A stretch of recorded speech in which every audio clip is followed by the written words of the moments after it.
In the name of the Father, the Son, and the Holy Spirit, both now and ever and unto ages of ages. Amen. I had made one video describing some of the key icons that I have in our icon corner at home. And those are the icons of St. Moses, St. Herman, St. Raphael, not yet saint, but ought to be Saint Olga, and also the icon of all saints. If you have not seen that video yet, please go to my channel, the Father Deacon John Gresham channel, and you will find more information about those. But today I want to focus on the rest of the icons that I have on the wall. So let's begin at the icon of Saint Monica of Africa. Saint Monica, considered to be a patron saint of patience because she patiently, continuously prayed that her son would become a Christian, and through her prayers and her desire to see her son become a devout Christian, Saint Augustine, her son, Saint Augustine, one of the great important saints from the African continent. This icon is Christ Pantocrator. It was painted in the monastery in Mount Sinai. The original was painted in the monastery in Mount Sinai during the 6th century. This is probably one of the most common Orthodox portraits of Christ, and it can be found just about in any Orthodox parish, really.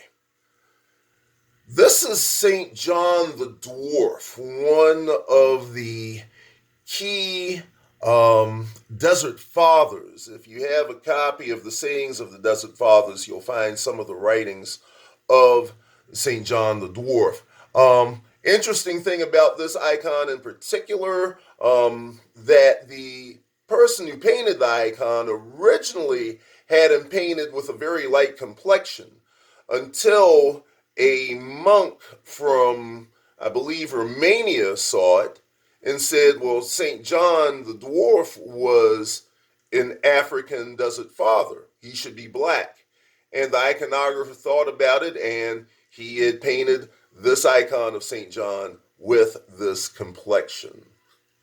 Again, if you want to know more about St. John the Dwarf, please pick up a copy of the sayings of the Desert Fathers, or I think I do have something written about him in my book as well.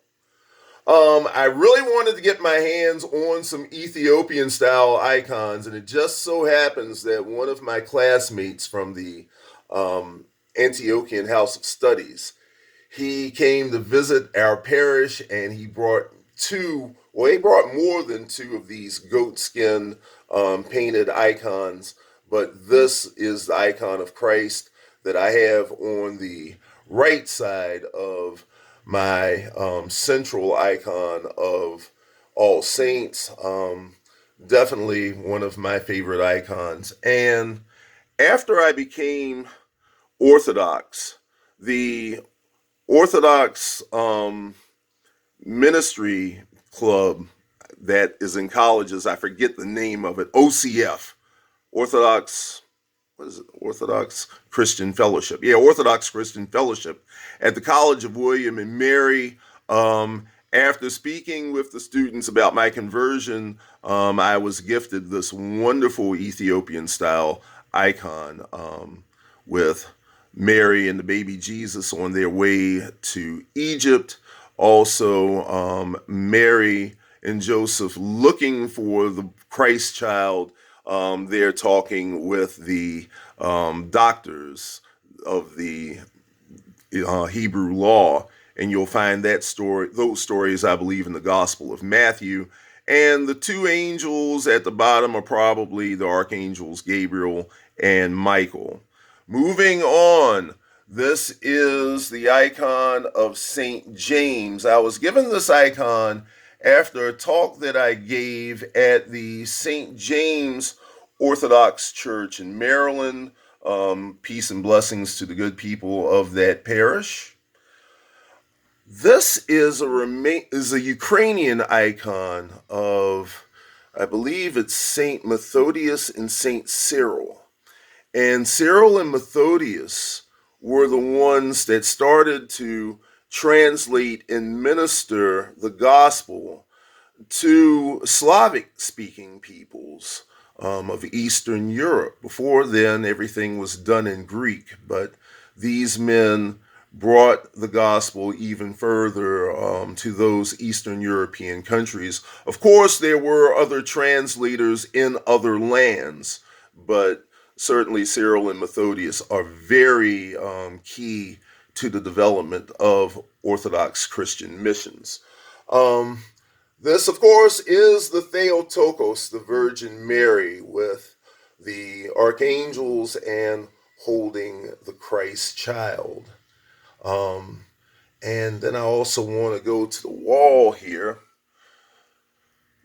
This is Saint Cyprian of Carthage, and our icon corner here is in dedication to Saint Cyprian and also to Saint Catherine of Alexandria, two very important saints in our family.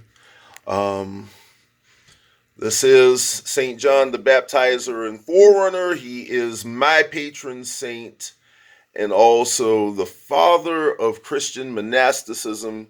This was given to me by a Coptic sister.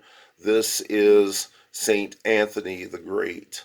In my next quick video, I will show some other saints of the church and also some human saints that I walked among who aren't Orthodox, but they were very special people in my life and my Christian upbringing.